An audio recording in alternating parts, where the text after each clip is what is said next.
Padre, te damos gracias porque es a ti a quien venimos a glorificar, Padre. Qué bendición que podemos venir y tú nos llamas a tu presencia, Señor, y rogamos que tú te manifiestes, que tú nos ministres, que tú, Señor, toques nuestros corazones y tengamos ese tiempo donde tú nos guías, donde tú nos diriges, donde tú nos animas, donde tú nos lavas, donde tú nos corriges, donde tú nos reprendes como un padre reprende a un hijo que ama, Señor. Ayúdanos a ser sensibles, Señor, a tu voz. Ayúdanos a ser, Señor, abiertos, a abrir nuestro corazón a ti, a no venir simplemente a un evento semanal los domingos, pero a buscar de ti, Señor. Te rogamos que nos visites, que tú nos ministres, que tu nombre sea exaltado en medio de nosotros y que podamos, Señor, salir llenos de tu Espíritu. Tu palabra es vida. Las palabras que he hablado son espíritu y son vida, dijiste, Señor. Y necesitamos esa vida abundante, tan distinta a la del mundo vacío, Padre. Tiene una existencia, pero nosotros tenemos vida abundante, y te damos gracias. Aliméntanos, Señor, bendícenos, llénanos en nombre de Cristo Jesús. Amén. Pueden sentarse. Seguimos con la carta de Pablo a los Filipenses. Sabemos que esta carta la escribió Pablo ahí por el año 60, 61, estando en arresto domiciliario en Roma. Pablo había visitado la iglesia en Filipo ahí por el año 52. El primer viaje misionero de Pablo fue por el año 47 y 48.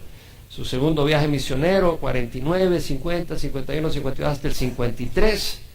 Y el tercer viaje misionero del 53 al 57. En el año 57 Pablo fue arrestado y llegó a Roma para hacer su defensa ante el César, ante Nerón, y estaba esperando esa reunión con el emperador romano. Estaba en arresto para tanto, esperaba esa oportunidad de presentar su defensa. Empezamos ya el versículo primero el domingo antepasado y vamos a continuar ahora. Vamos a leer del 1 al 8, aunque no estoy seguro que vamos a poder cubrir todo. Pablo y Timoteo, siervos de Cristo Jesús, a todos los santos en Cristo Jesús que está en Filipos, incluyendo a los obispos y diáconos. Gracias a vosotros y paz de Dios nuestro Padre y del Señor Jesucristo. Doy gracias a mi Dios siempre que me acuerdo de vosotros, orando siempre con gozo en cada una de mis oraciones por todos vosotros, por vuestra participación en el Evangelio desde el primer día hasta ahora, estando convencido precisamente de esto, que el que comenzó en vosotros la buena obra, la perfeccionará hasta el día de Cristo Jesús. Es justo que yo sienta esto acerca de todos vosotros, porque os llevo en el corazón, pues tanto en mis prisiones como en la defensa y confirmación del Evangelio, todos vosotros sois partícipes conmigo de la gracia, porque Dios me es testigo de cuánto os añoro a todos con el entrañable amor de Cristo Jesús. Pablo escribe esta carta estando en prisión. Pablo y Timoteo. Pablo la escribe y le acompañaba a Timoteo. Él estaba, Pablo, en arresto domiciliario, pero Timoteo era su discípulo que estaba a la par de Pablo en los momentos difíciles. Pablo conoció a Timoteo y lo llevó en el segundo viaje misionero de Listra. Su abuela Elodia y su mamá Eunice eran unas mujeres que amaban al Señor, y en su segundo viaje misionero, cuando Pablo funda la iglesia en Listra en su primer viaje misionero. En el segundo viaje misionero, cuando pasa, Timoteo era un jovencito biológicamente y en la fe, y Pablo le dice: acompáñame en mi viaje misionero. Y entonces le acompañó en el segundo viaje misionero, y cuando llegaron a Filipo, Pablo estaba con Timoteo. Entonces Pablo escribe esta carta con Timoteo estando en Roma y les dice: Pablo y Timoteo, la gente de los filipenses lo conocían, dice: siervos de Cristo Jesús, esclavos. Un siervo es aquella persona, la palabra doulos, una persona que está sometida totalmente a la voluntad de su amo. Ayer me decía un hermano: yo quiero estar totalmente rendido al Señor. Y me decía: ¿sería posible? No es posible estar totalmente rendido. Y le dije: ¿sabes qué? Quita tus ojos de ti mismo. Si tú pones tus ojos en ti mismo, ¿qué tanto estoy rendido? Está bien que te examines, pero si solo pasas pensando en ti, tu imperfección, te vas a desanimar. Lo mejor es pensar en la gracia de Dios, que Dios es el que está haciendo la obra en nosotros. Entonces Pablo y Timoteo se reconocen siervos, personas que están al servicio de Cristo Jesús, a las órdenes de Cristo Jesús, a todos los santos, aquellos que están apartados para el Evangelio y que están purificados por la sangre de Jesús y que están caminando en rectitud por la palabra de Dios que nos santifica.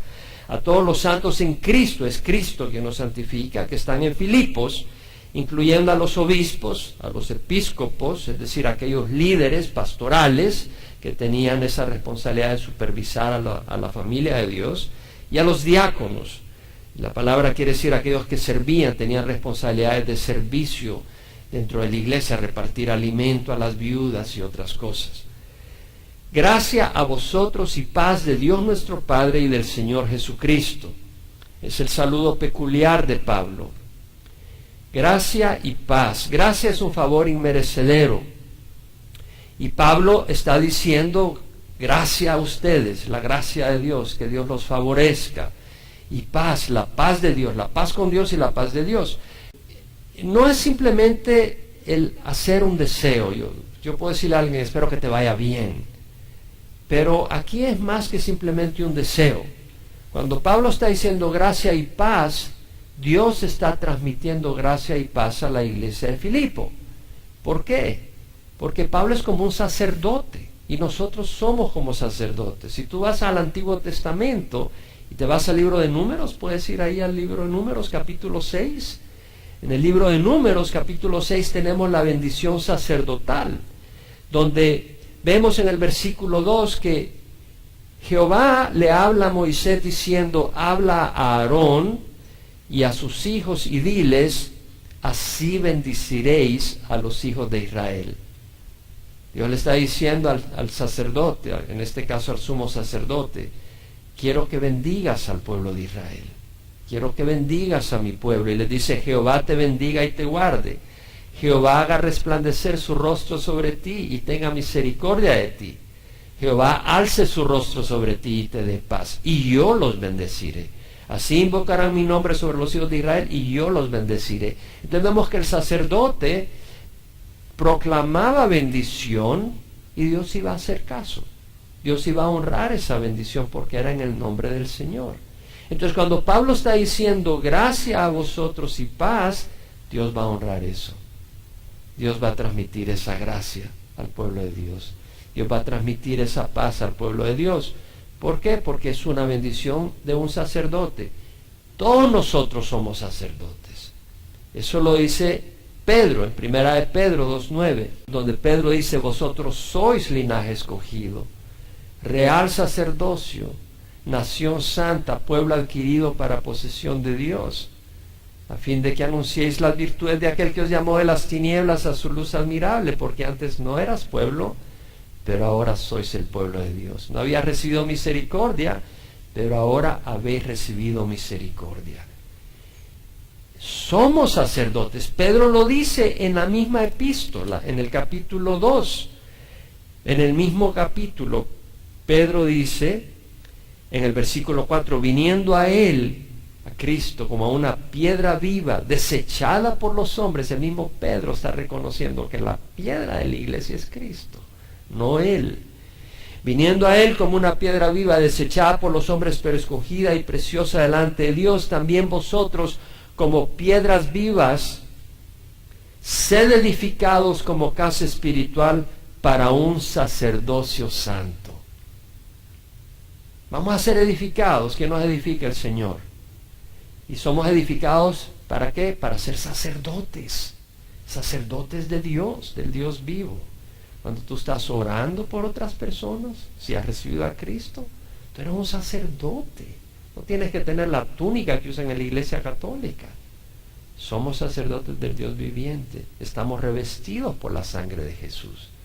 Estamos llenos del Espíritu Santo.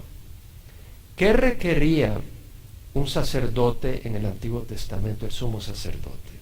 El sumo sacerdote lo lavaban, luego le ungían con sangre, o sea, lo marcaban con sangre del sacrificio y luego con aceite. Nuestro Señor Jesucristo fue bautizado en agua y después fue bautizado en sangre. Y también cuando fue bautizado en agua fue lleno del Espíritu Santo.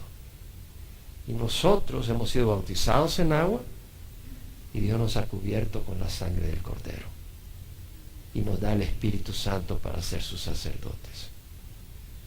Si no estás cubierto con la sangre del Cordero, no puedes ser sacerdote de Jesucristo, de Dios. Pero siendo cubiertos por la sangre de Jesús, somos sus sacerdotes para ofrecer sacrificios, no de penitencia, no de darnos golpes, pero de servir, que eso es lo que vino a hacer Jesucristo, servir al pueblo de Dios. Eso era lo que hacían los sacerdotes, venían ante Dios para servir en función del pueblo de Dios, a favor del pueblo de Dios. Y nosotros debemos de ser sacerdotes en función de unos de otros. Y eso no tiene que ser varón, un varón, una mujer puede tomar esa posición de sacerdote, porque ante Dios no hay hombre ni mujer en ese sentido de poder venir como sacerdotes. Entonces vemos acá de que Pablo dice gracia a vosotros y paz. Entonces cuando tú ves a un hermano puedes decirle gracia y paz, y Dios va a honrar eso. Qué bonito, ¿no? Digamos gracia y paz. Pablo en Romanos 5, 1 al 3 dice, habiendo sido justificados por la fe, tenemos paz para con Dios por medio de nuestro Señor Jesucristo, por medio de quien tenemos entrada por la fe a esta gracia en la cual estamos firmes. Tenemos entrada a la gracia, al favor inmerecedero de Dios por medio de la fe. Por medio de la fe tenemos acceso. Entonces esa gracia la podemos recibir a través de la fe. Habiendo sido justificados por la fe, tenemos paz para con Dios por medio de nuestro Señor Jesucristo, por medio de quien tenemos entrada por la fe a esta gracia. Entonces esta gracia implica paz para con Dios. A través de esa gracia tenemos paz con Dios por medio de la fe. Y también podemos tener la paz de Dios. Y Pablo dice gracia y paz. Jesús dijo, la paz os dejo, mi paz os doy, no la doy como la del mundo. No se turbe vuestro corazón ni tengáis miedo. ¿Han perdido la paz alguna vez? Sí, pero ya están en paz con Dios, ¿no? Estamos en paz con Dios, pero tenemos que tener la paz de Dios. Y eso es a través de la fe. Venimos a Dios, nos conectamos con Dios, oramos, clamamos al Señor, le traemos nuestras cargas. Venid a mí los que estáis cansados y cargados y os haré descansar. Traemos nuestras preocupaciones al Señor y el Señor nos da esa paz. Venimos al Señor para que nos dé esa paz. Entonces vemos que Pablo dice gracia y paz de Dios nuestro Padre y del Señor Jesucristo. Qué interesante. Dice de Dios Padre y del Señor Jesucristo. Tú no puedes tener la paz de Dios. Tú no puedes tener la paz de Dios sin Jesucristo. Si para ti Dios es Dios, pero Jesucristo lo pones en segundo lugar, tú no puedes tener esa paz de Dios. Porque es de Dios Padre y del Señor Jesucristo. Los dos van mano a mano. Tú no puedes excluir a Jesucristo y tener la paz de Dios. Tú no puedes excluir a Jesucristo y recibir el favor de Dios. Porque es a través de Jesucristo. Y vemos el nivel de Jesucristo a la par del Padre. Él no es menos. De Dios nuestro Padre y del Señor Jesucristo. De ambos. Porque si te das cuenta, la palabra de Dios está muy llena de riqueza. Pablo dice, gracia a vosotros y paz de Dios. ¿Qué dice? Nuestro Padre. Gracia a vosotros y paz de Dios nuestro Padre. ¿Te das cuenta el sentido de familia que tenía Pablo? ¿Qué puede decir? Gracia a vosotros y paz de Dios Padre, de Dios el Padre, o de Dios y del Señor Jesucristo. Pero viene Pablo y hace referencia a Dios como Padre y como nuestro Padre. Entonces lo que vemos es el sentido de familia que tenía Pablo. Pablo se identificaba con los hermanos en la fe, los veía como hijos de un mismo Padre. Como familia. Algunos vienen a la iglesia como quien viene a un evento, a una conferencia. Cuando ve a los miembros, no los ve como familia. La palabra hermanos es un término religioso. Realmente no es práctico en sus corazones. Eso pasa con algunos, espero que no sea tu caso, pero ocurre con algunos dentro de esta congregación. Y si ese es tu caso, arrepiéntete. Que Dios te abra los ojos. Pablo veía a los miembros de la iglesia como su familia, como sus hermanos. Y veamos a este pastor que no los ve como instrumentos para construir su imperio o su fama. Porque en muchos programas de televisión tú ves a los pastores y como que lo ven a uno como un instrumento para poder ellos crecer en su ministerio, ¿sí? O aumentar los fondos y construir grandes obras. No, Pablo no veía a la gente de esa manera, lo veía como sus hermanos. Y si tú amas a alguien como un hermano, no lo vas a usar, ¿sí? Lo vas a amar. Si tú ves a alguien como un hermano, no lo vas a usar para tus objetivos, lo vas a amar, lo vas a bendecir. Y ese es el corazón de Pablo. Gracias a vosotros y paz de Dios nuestro Padre y del Señor Jesucristo. Si Jesucristo no es Señor de tu vida, no conoces al Señor, porque no se deja manifestar. Entonces Pablo dice: doy gracias a mi Dios siempre que me acuerdo de vosotros. Doy gracias a mi Dios. Una vez más, Dios era bien personal para Pablo. Mi Dios, era mi Dios. Para Pablo era su Dios, su Padre, mi Salvador, mi pasión, mi razón de vivir, su Dios que le amaba personalmente. Pablo en Gálatas 2:20 dice: con Cristo he sido crucificado. Ya no soy yo el que vive, mas Cristo vive en mí. Y la vida que vivo en la carne la vivo por fe en el Hijo de Dios, que me amó y se entregó a sí mismo por mí. Entonces Pablo sabía que Jesús lo había amado a él. Y eso debemos entender nosotros, que Jesús me ama a mí personalmente. No solo como congregación, sino que personalmente Jesús me ama. Jesús te ama a ti personalmente. Independiente de nuestras imperfecciones, Él nos ama personalmente. Y eso es importante poder agarrarlo para poder experimentar esa paz del Señor, porque es una verdad. Y Pablo en prisión experimentó agradecimiento. Mira lo que dice: doy gracias a mi Dios. Estaba en prisión. Tenía cadenas en un brazo junto con soldados romanos, cadenas en el otro brazo junto con soldados romanos. Y en lo que había en su corazón era agradecimiento, no amargura, no murmuración, no queja. Vemos a ese Pablo, experimentaba en prisión, experimentaba agradecimiento porque sus ojos no estaban en lo que no tenía, sino en lo que tenía.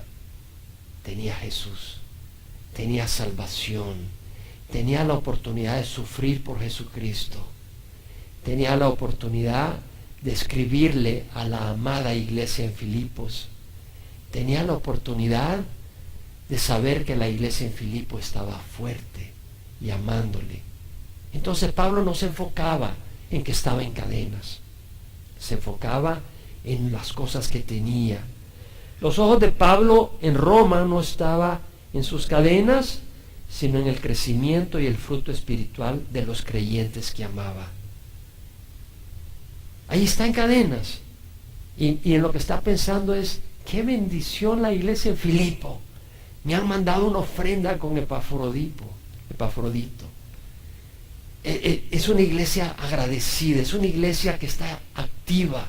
Y Pablo se regocija y está agradecido. ¿Estamos agradecidos en medio de las circunstancias? Póntete a pensar ahora. ¿Cómo amaneciste hoy en la mañana? ¿Cómo te sientes hoy? ¿Te sientes agradecido? Depende de dónde está tu corazón. Depende de cuál es la razón de tu vida. Y lo he mencionado. Si la razón de tu vida es glorificar a Cristo, ¿qué importa lo que te esté ocurriendo? Señor, si te vas a glorificar en mi vida con una enfermedad, gloria a Dios. Con un cáncer, gloria a Dios. Con un accidente, gloria a Dios. Con sufrimiento económico, gloria al Señor. Porque lo importante no es que yo esté bañándome en una bañera con perfume, pero que Cristo sea glorificado. Eso es lo importante. ¿Dónde están nuestros ojos? ¿En las limitaciones físicas? ¿En las enfermedades? ¿O están en Dios, en lo eterno? ¿En glorificar su nombre?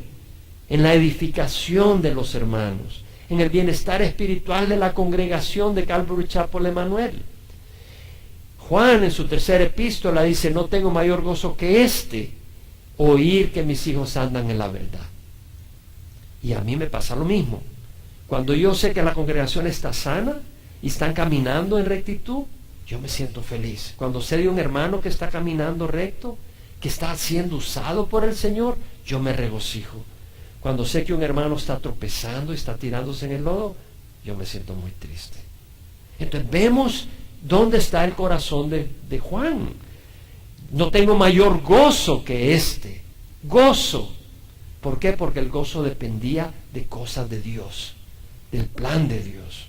Y vemos en Filipenses, Pablo dice, este es uno de los versículos favoritos míos, Filipenses 1:20, Pablo dice: conforme a mi anhelo y esperanza de que en nada seré avergonzado, sino que con toda confianza, aún ahora como siempre, Cristo será exaltado en mi cuerpo, ya sea por vida o por muerte.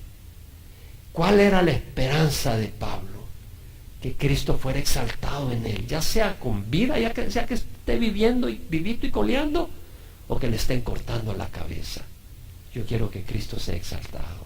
¿Es eso lo que está en tu corazón? Si eso está en tu corazón, va a haber gozo en cualquier circunstancia. Pero si no es eso lo que está en tu corazón, vas a ser más amargo que un limón amargo. Sí, si no está eso en tu corazón. Pablo dice: doy gracias a mi Dios siempre que me acuerdo de vosotros, orando siempre con gozo en cada una de mis oraciones por todos vosotros. Mira lo que dice: doy gracias con gozo. Doy gracias a mi Dios siempre que me acuerdo de vosotros. Si tú pasas pensando en ti, no vas a ser agradecido. Si tú pasas pensando en ti, vas a ser miserable.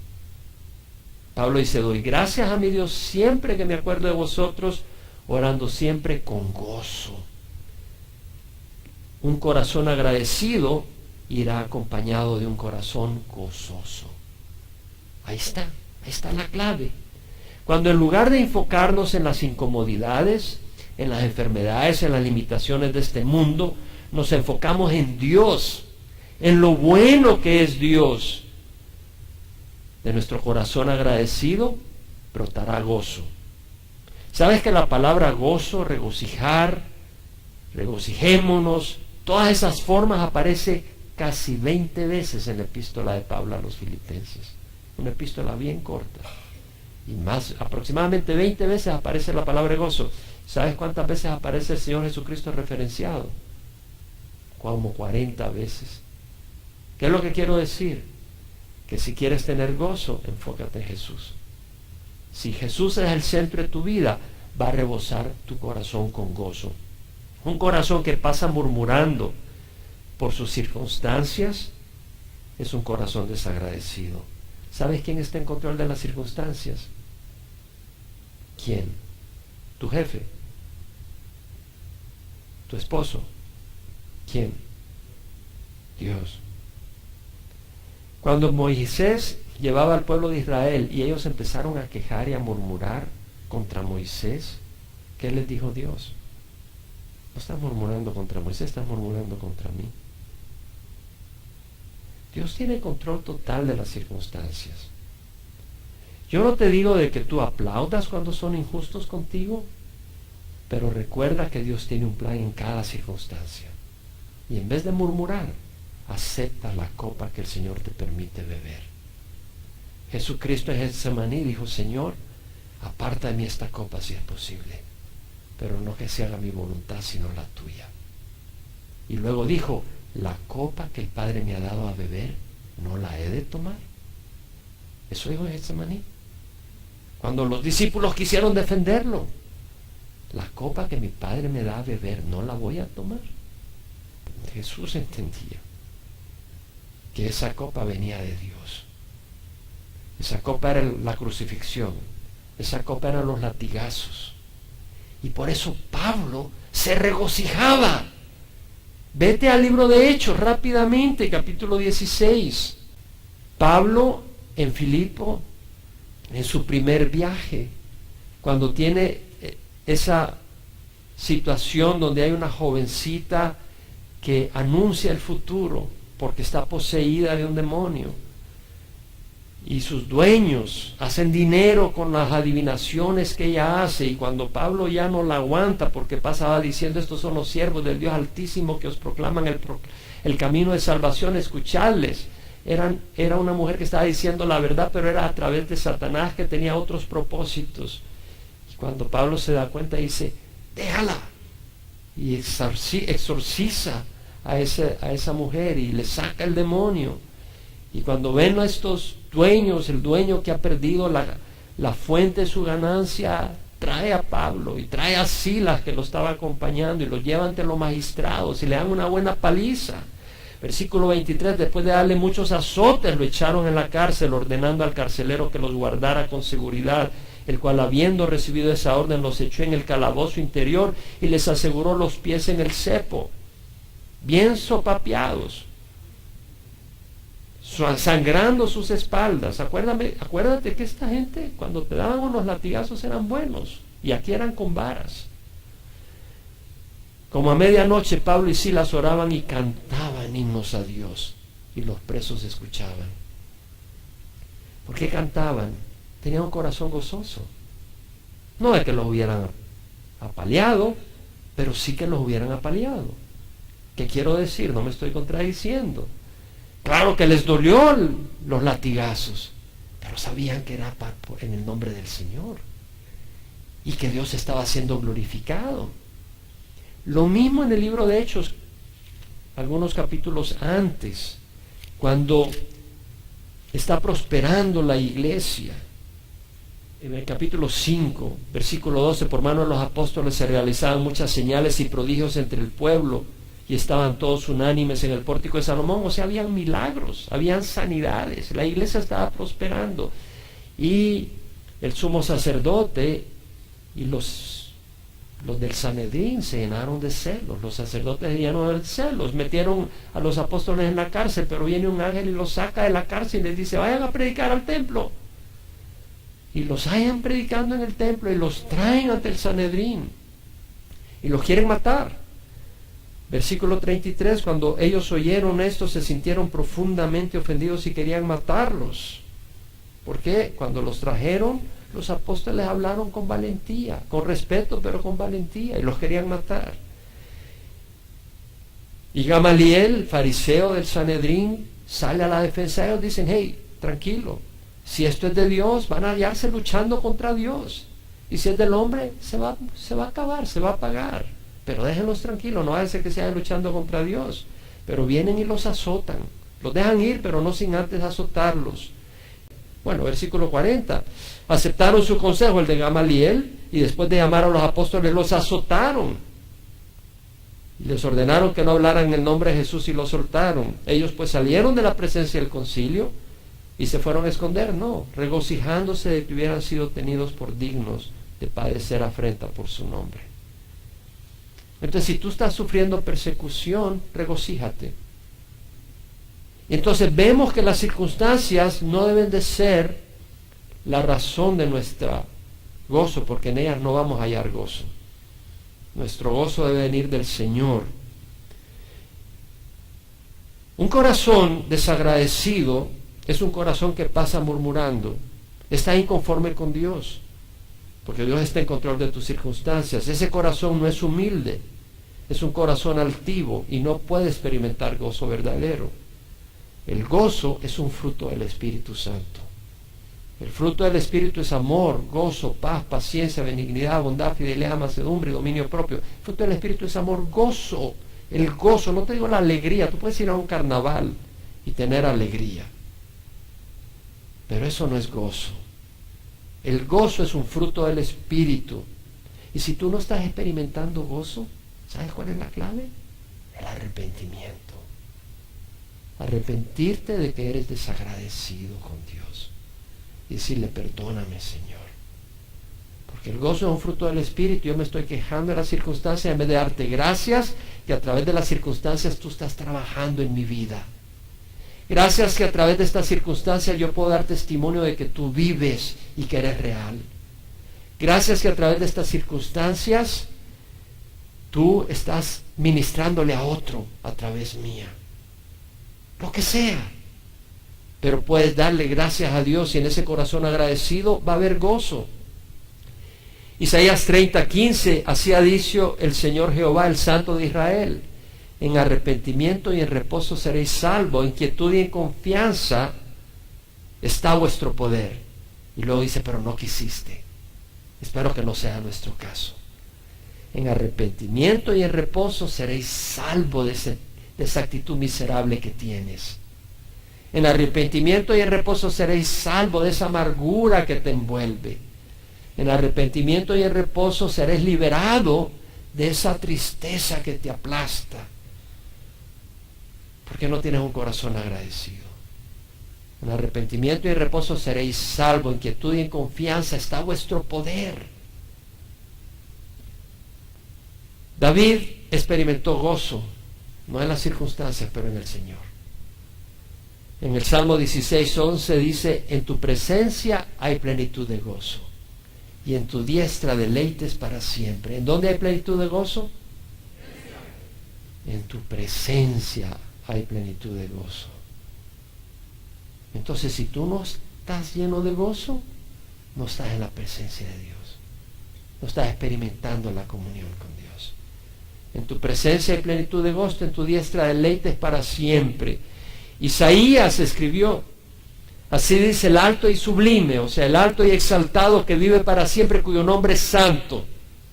Habito en lo alto y santo, y también con el contrito y humilde de espíritu, para vivificar el espíritu de los humildes, para vivificar el corazón de los contritos. Entonces, ¿tú tienes un corazón contrito? ¿Tienes un corazón humilde? No demandando a Dios mejores circunstancias. Pidiendo, sí, puedes pedirle. Si es tu voluntad, Señor Jesús dijo, si es tu voluntad, aparta de mí esta copa. Pero que no se haga como yo quiero, sino como tú quieres.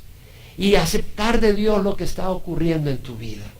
Y cuando tú lo aceptas con agradecimiento, porque sabes que es lo correcto, reconociendo que Dios sabe lo que te conviene, va a haber gozo, porque en ese corazón contrito, en ese corazón humilde y no arrogante, demandando, habita Dios. Habito con el contrito y humilde de espíritu.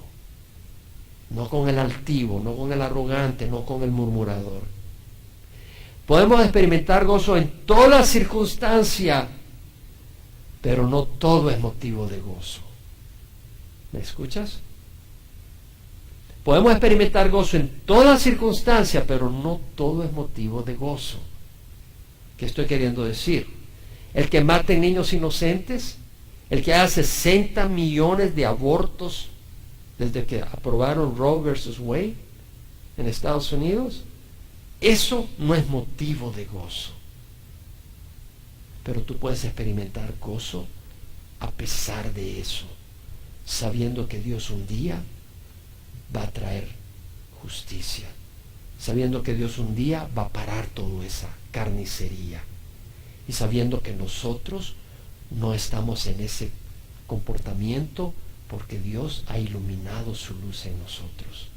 Entonces podemos experimentar el gozo de Dios en medio de todo ese desorden. Si alguien es ingrato y te tira un sopapo, pues tú no te vas a gozar con el golpe, pero en medio del golpe puedes sentir gozo. Gracias, Señor, que no me mató. ¿Sí? O como decía alguien, cuando le robaron, gracias, Señor, que no fui yo el ladrón. ¿Sí? O sea, puedes hallar gozo en el Señor. Me encanta Habacuc 3, 17 y 18. Aunque la higuera no eche brotes ni haya fruto en la viña. Habacuc 3, 17. Aunque falte el producto del olivo y los campos no produzcan alimento. Aunque falten las ovejas del aprisco y no haya vaca en los establos. Con todo yo me alegraré en el Señor. Me regocijaré en el Dios de mi salvación. Realmente. Experimentar el gozo del Señor cuando la higuera no echa brote, cuando no hay fruto en la viña, cuando hace falta el producto del olivo, cuando los campos no producen alimento. Con todo yo me alegraré en Jehová, me regocijaré en el Dios de mi salvación. El Señor Jehová es mi fortaleza. Él ha hecho mis pies como las de la sierva y sobre las alturas me hace caminar. Los filipenses fueron motivo de gozo para Pablo. Ellos mismos eran causa de gozo. O sea, no solo Pablo experimentaba gozo cuando estaba con los filipenses, no solo Pablo experimentaba gozo en la cárcel, pero los filipenses, ellos sí eran motivo de gozo. Ellos eran motivo de gozo. ¿Por qué?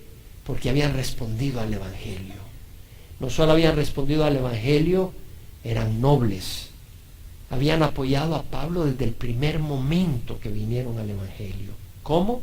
Cuando Pablo en su segundo viaje misionero siguió camino hacia Tesalónica, ellos mandaron ofrenda para que Pablo no trabajara y pudiera ministrar en Tesalónica.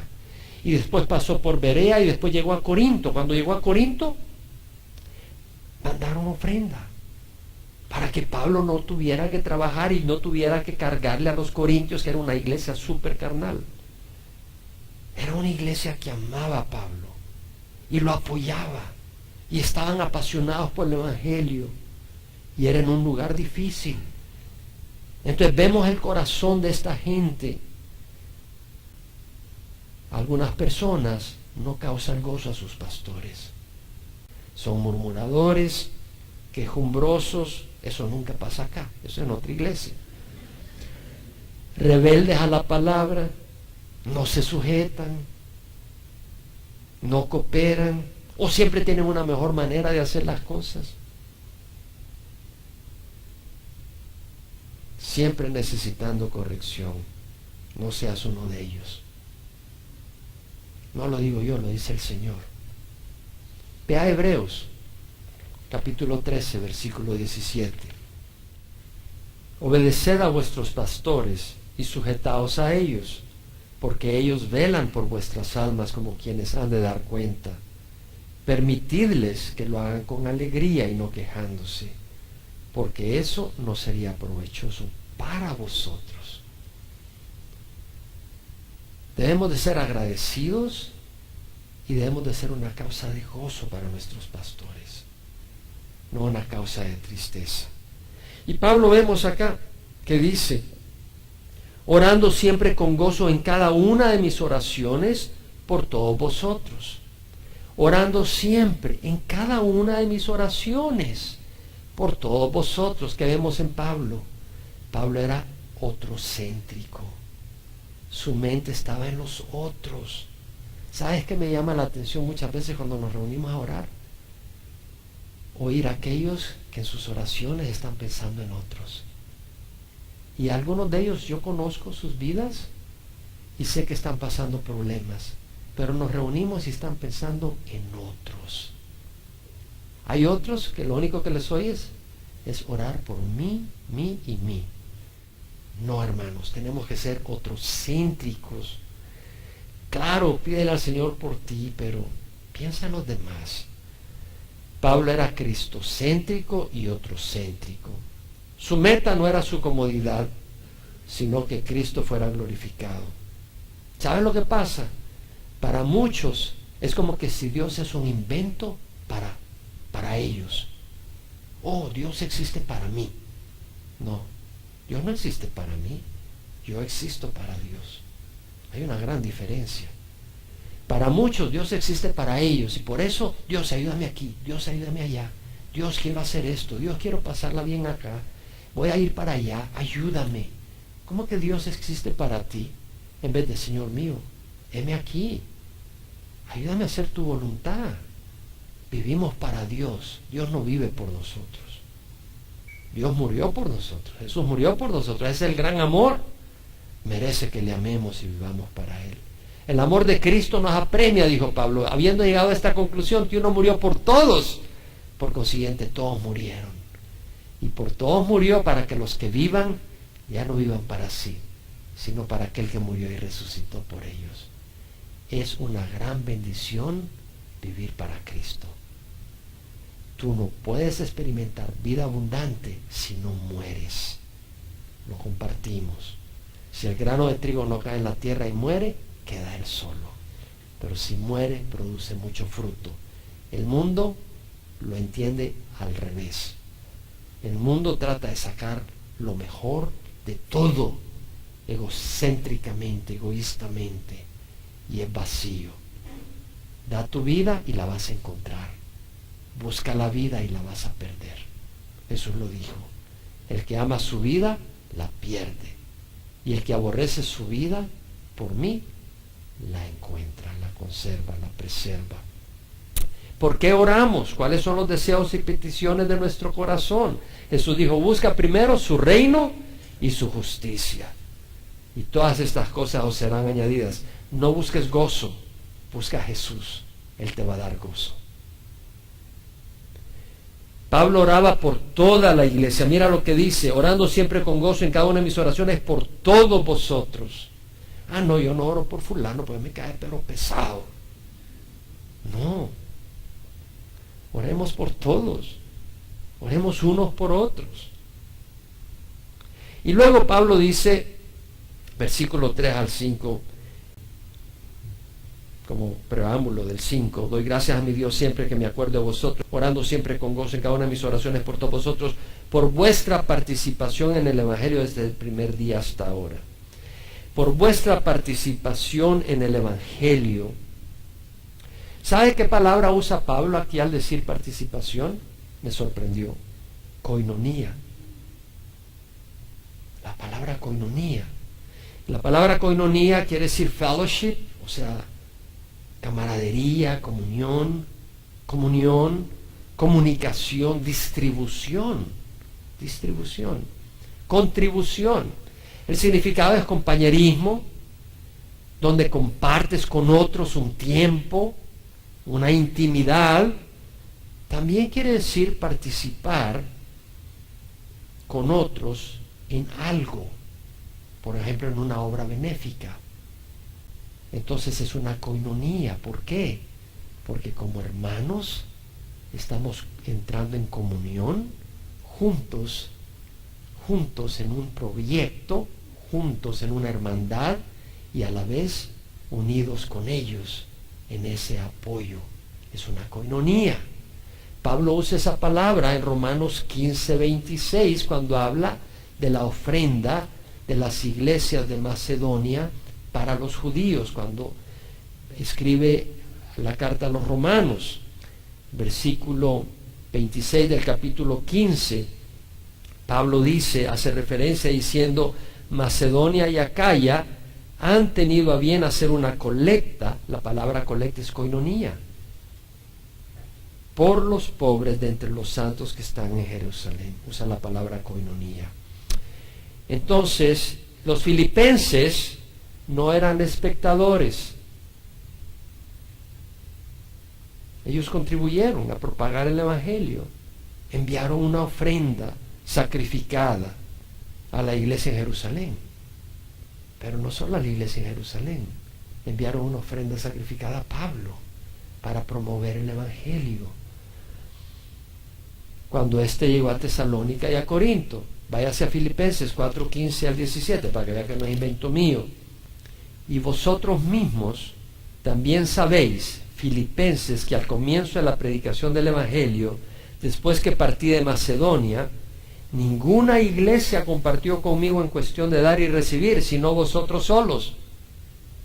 Porque aún en Tesalónica enviasteis dádivas más de una vez para mis necesidades. Sabemos que Pablo dice que ninguna iglesia le apoyó, pero la iglesia de Filipo sí le apoyó. Dice, no es que busque la dádiva en sí, sino que busco fruto que aumente en vuestra cuenta. Realmente una ofrenda generosa de la congregación, para mí como pastor, más que la dádiva en sí, aunque será de gran bendición para los creyentes a los que vamos a ministrarle, para mí va a ser de gozo, por la madurez y el amor que va a reflejar de ustedes. Eso es lo que provoca, que es muy distinto en muchos programas de televisión donde se pide dinero, pero la motivación es codicia. ¿Sí? Aquí hay que diezmar, porque el pastor quiere ver ese dinero fluyendo. No.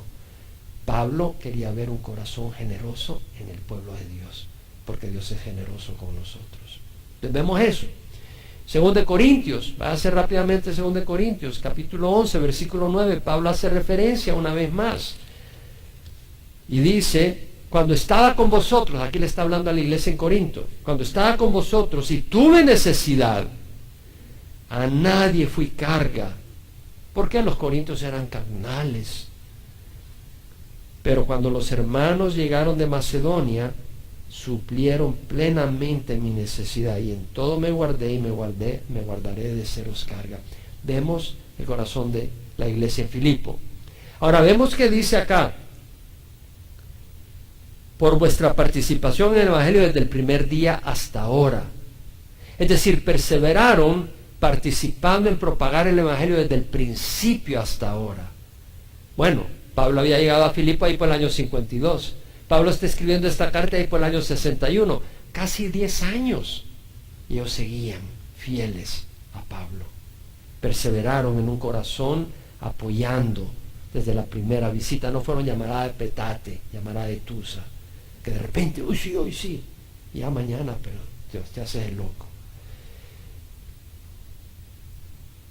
Henry Allen Ironside, un pastor predicador canadiense, escribió lo siguiente: un grupo de creyentes caminando juntos en el temor a Dios, ocupados en proclamar la palabra de vida a los inconversos, muy probablemente sabrá más lo que es experimentar una verdadera coinonía, compañerismo, que un grupo de creyentes ocupados principalmente en buscar ser bendecidos personalmente.